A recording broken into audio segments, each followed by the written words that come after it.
क्या बोलती हालोल की पब्लिक અમે એવી જગ્યા પર આવ્યા છે બધી જ તરક્કી કરી પણ આ પાવાગઢ મોટું ધામ છે માતાજીનું અને માતાજીના ધામમાં આવવાનો રસ્તો છે આ બોડેલી બાજુનો એટલા બધા ખાડા આનો કંઈક ઉદ્ધાર કરો. હા બિચારા લોકો આ રસ્તા પર આવવા પસંદ નહીં કરતા આ ગામના શિવરાજપુર બાજુના અને બિચારા પાવાગઢ વાળા જવા પસંદ નહીં કરતા શિવરાજપુર જવા આ રસ્તાને લીધે. આ શું છે એ સાલા રાસ્તા હે ક્યાં હે? સાચી વાત છે ને.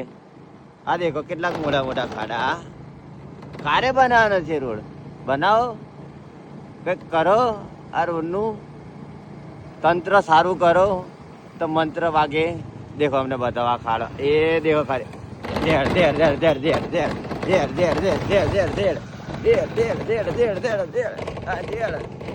ऐसा खाड़ा है ऐसा खाड़ा है ऐसा देखो ऐसा पूरा बम्पर सब का खाली हो जाता है और हम भी पंचर हो जाते हैं और घर जाते जाते अंबोई भी खस जाती है कदा कैसा होता है. કેટલાક જણની અંબોઈ ખસે ગાડી રોડ પર દેખી લેજો કેજો પાછા અને ફટાફટ બનાવને અપીલ કરી નાખો સરકારને. તો મળીએ. જય માતાજી, જય મહાકાળી માં. પાવાગઢ મારી મહાકાળીના જય હો.